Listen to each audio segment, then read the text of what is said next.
Today, we'll cover deceptive serves and basic spin mechanics. Do you find it easy to read cross-court and down-the-line serves? The main goal here is to disguise your placement so your opponent can't read it, forcing them to move. The core principle is the direction of your stroke. When serving cross-court, your line of force should point directly toward where the net meets the edge of the table. To disguise your intent, your forearm must end up parallel to the table after the serve. But the actual force is directed around the net post, followed by a sideways follow-through.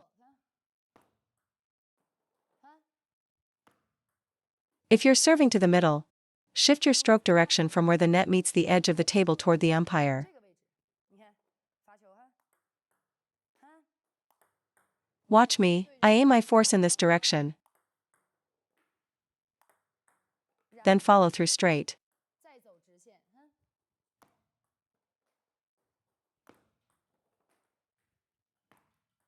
When serving down the line, your follow-through direction must be parallel to the end line, aiming right here. Serve like this.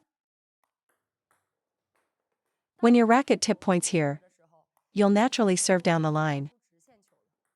Combine the forward and sideways motions, and your down-the-line serve becomes highly deceptive. Now for the second phase, short serves. Using your belly button as the center, serving just below this axis targets the middle.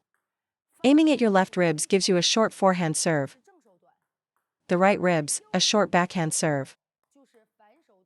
Adding deception makes it much harder to read. This method helps you find the right stroke direction precisely. For example, if you struggle serving short to the forehand, just shift your contact point slightly to the left. You can use different follow-through stopping points to accurately hit your target areas, making your placement much more precise. Third, you need deception in 3 areas. The easiest one to use is your body. For example, when serving topspin, your body must press downward. This body movement alone will confuse the opponent. Second, the most obvious serve is when your stroke direction matches your follow-through, like standard backspin or topspin serves. So how do we deceive them? By using a follow-through in the opposite direction after contact. For instance, serve backspin but follow through upward. Serve topspin but follow through downward. Or make your backspin and topspin serves both finish with the exact same upward motion. The ending motion must never reveal the true spin. The 2 motions should either be complete opposites, down up down, or absolutely identical. The longer your fake motion, the more deceptive it is, because receivers usually wait to see your entire motion before reacting. Third, here's a great deception technique, manipulating the perception of your power. For example, I'll serve what looks like side top or side back, but it's actually a pure backspin serve. Why does it look like topspin? Because it looks like I didn't use any force. Traditionally, backspin looks forceful. But my stroke is like this. Don't always make backspin look heavy and no spin/dead balls look weak, that won't work. You should use heavy force to serve topspin. This is a forceful topspin serve. The traditional mindset is, heavy force means backspin, light force means dead, fast means topspin, slow means backspin, high arc means topspin, floating arc means backspin. You need to use your brain and play with these expectations. I'll serve 2. Tell me which one is side backspin, the first or the second? The first is side back. I intentionally serve the side topspin very slowly. It's much slower and shorter than the first side backspin serve. We often just try to serve long, but you must observe the receiver's positioning.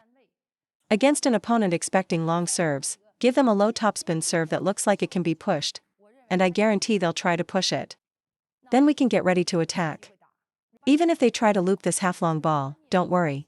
Most people instinctively push low balls, and it will pop up or go long.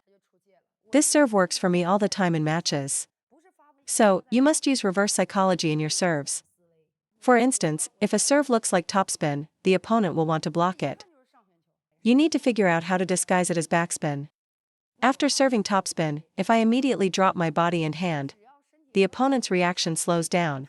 If they hesitate, conservative players will mostly push it, provided the arc is low enough to push. If the arc is this high, anyone will just smash it. It must skim the net, only then will they try to push it. If your short serve is high, any opponent will easily flick it. So to force a push, keep the serve low. If you want them to loop, serve with a slightly higher arc. Make them excited, thinking you made a mistake and gave them an easy ball. When they feel they have to attack it, they'll hit it right into the net. You have to bait them to attack or push, and then reverse the spin sequence. Make the high ones dead, and the low ones heavy. Now let's discuss why amateurs struggle with brushing the ball and how it differs from the pros. The first key point is that your brushing contact isn't concentrated. Practice serving onto the floor first. Don't rush to the table, because a serve that lands but has no spin is useless. Practice on the floor until the ball spins back to you or curves sideways. This is the most crucial part. Develop your brush and contact concentration first. Transition from broad, sloppy friction to a sharp, concentrated brush.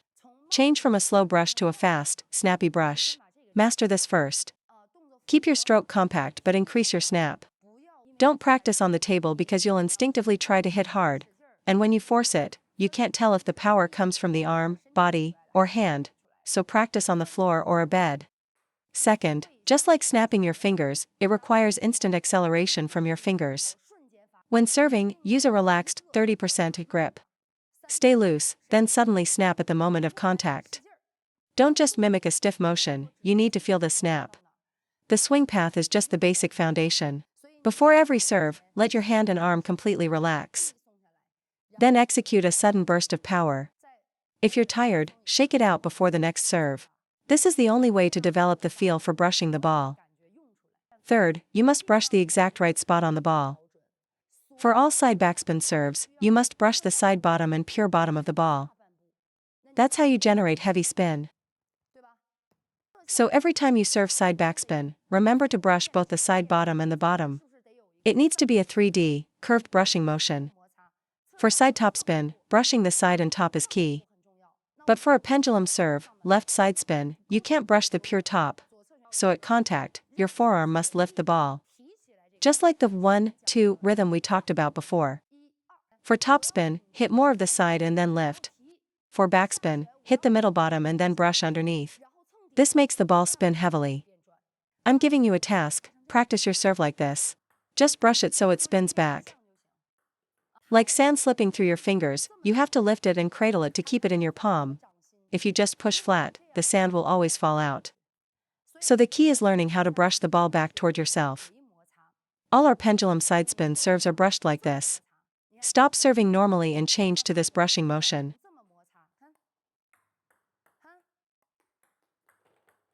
Feel this brushing sensation. Keep the bottom of the racket higher than the top. This is an exercise for your touch. Do this about 300 times a day. Before you start your actual serve practice, don't just jump into serving. Warm up by feeling this brushing touch. Feel the ball biting into the rubber. Once your hand knows what this bite feels like, you'll easily grasp the hook serve. This is basic fundamental skill. Practice exactly like this. Let the racket tip brush the ball and develop that feeling in your hand. This will also hugely improve your looping, as it softens your touch. Just like how you must learn to drive before you learn to loop. Practice contacting the ball with the bottom half area of your racket. Regarding brushing and acceleration, if your swing is at a constant speed, there will be no spin. Start slow, then accelerate rapidly at contact, relaxed, then fast. This generates massive spin. We don't need high volume, we want high quality. Quality means setting a specific goal for the day. For example, today, I will focus entirely on feeling the brush. Today I'll practice racket speed, or today I'll practice body weight transfer. You must set a goal. Without a goal, you're just going through the motions. You could practice for a year and still be at the exact same level. Listen to me, improve your fundamental skills first, then work on your actual serves.